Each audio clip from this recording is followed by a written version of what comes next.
Est-ce que vous savez sur quel ton Yosef Hatzadik a parlé à ses frères quand il s'est dévoilé à eux? Vous n'allez pas en revenir. C'est marqué dans Bereshit 45, 4. Je vous lis le verset. C'est le verset où il se dévoile à ses frères. Yosef dit à ses frères, approchez-vous donc de moi. Ils s'approchèrent. Il leur dit, je suis Yosef, votre frère, moi, que vous avez vendu en Égypte. Vous savez sur quel ton il leur a dit ça? Rachid sur place. Regardez. Comme il voyait qu'ils étaient en train de reculer, il s'est dit, mes frères sont maintenant remplis de confusion. Il leur a parlé avec douceur sur un ton suppliant. Non mais attendez, dans quel monde on vit là? Je sais pas si vous vous rendez compte.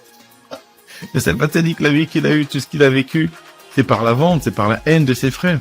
Et voyant qu'ils étaient confus, pour pas les brusquer, il leur parle avec douceur. C'est délirant, c'est incroyable. Comment c'est possible?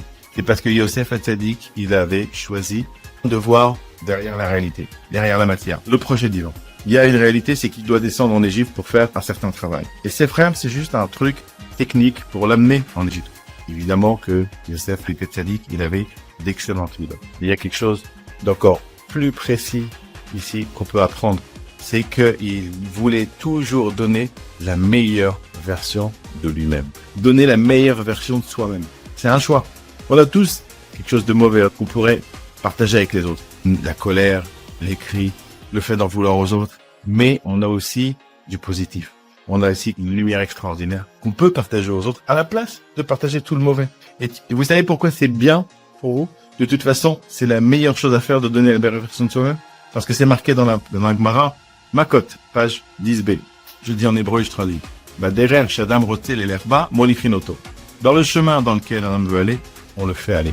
Et le Maharsha, sur cette partie de la Gemara, sur ce principe-là, il explique qu'en fait, à chaque fois que quelqu'un fait une mitzvah, il va créer un ange. Un ange positif qui va lui organiser une vie de mitzvah. Alors qu'au contraire, quand quelqu'un fait une avéra, il va créer un mauvais ange.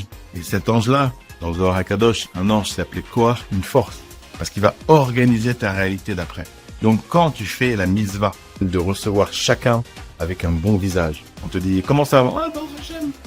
Tu crois en Dieu, tu as la confiance en Dieu. Et tu peux sortir de toi dans la réalité la meilleure version de toi-même. Tu sais ce qui se passe? Dans le ciel, on te juge. Et qu'est-ce qu'on décide pour toi?